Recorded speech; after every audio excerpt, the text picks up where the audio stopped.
My grandfather, who is the herald of the Harold and Dorothy Snyder Foundation, had an 8th grade education, was kind of a self-made man, and he had always believed that you reach back and try to help other people come forward, and he was particularly passionate about helping people in this area.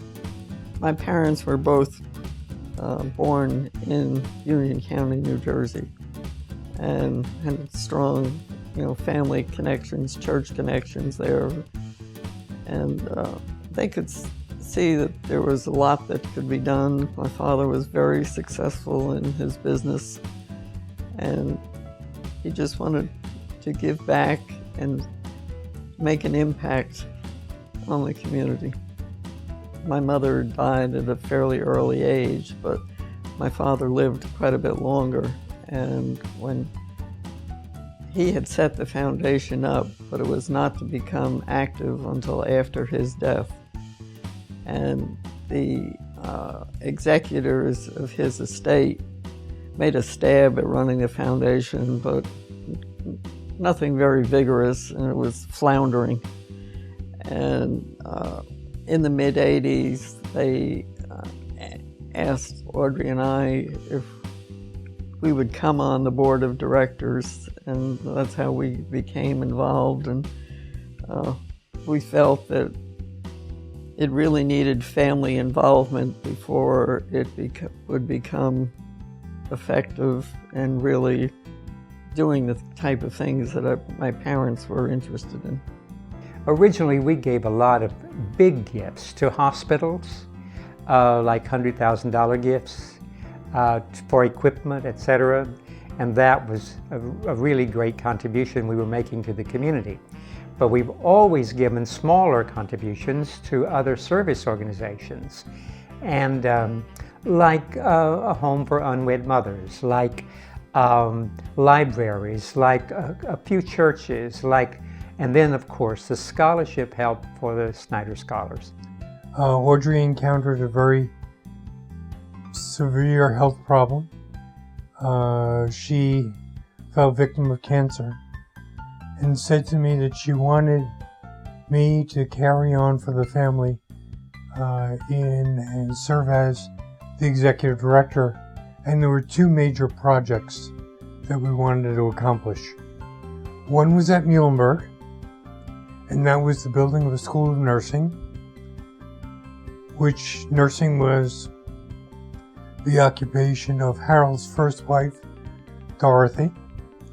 And there was a connection with Muhlenberg for many years. And the Snyder Foundation wanted to leave a lasting tribute to the people in Union County by setting up this school of nursing.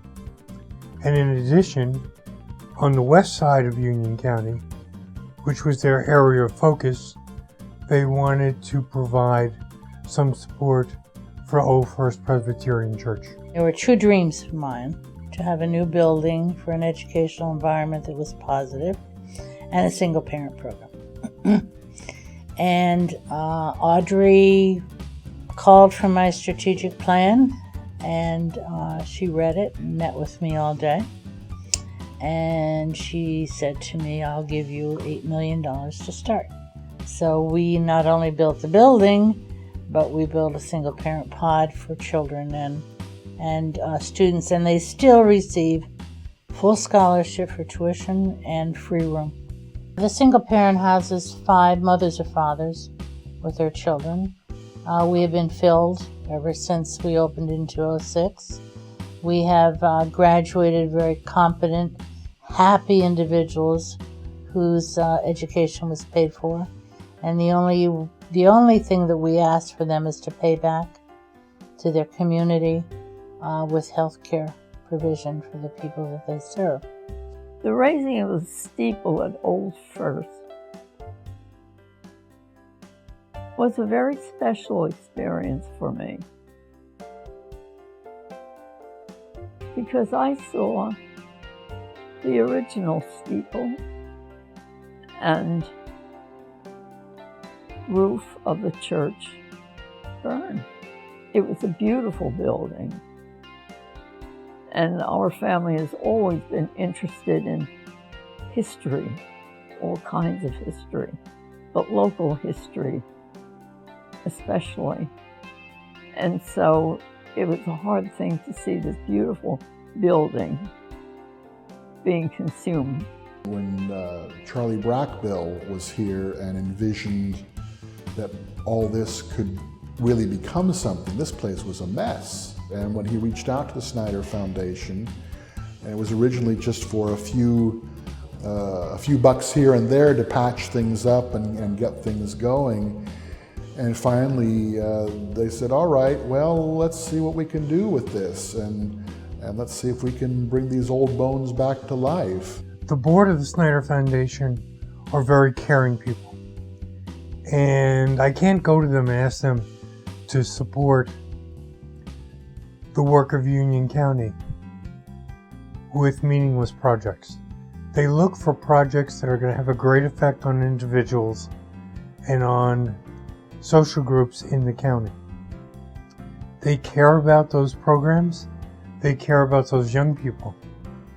And I think if you talk to any of our recipients, what they'll tell you the difference is that the people on the board of the Snyder Foundation really do care about them and their future.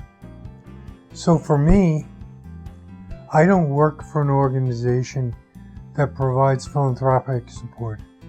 I work for an organization that supports dreams, that supports hopes, that supports wishes of what people might do in the future.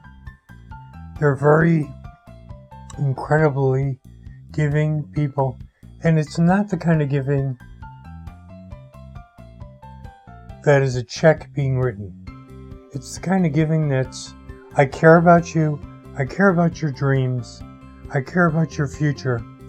Now you do the best you can and help others and carry it forward. Even though Audrey left us in 2004, I think she would be very proud of all that we have accomplished in this past 10 years because of her dedication and foresight as to what the foundation was capable of doing.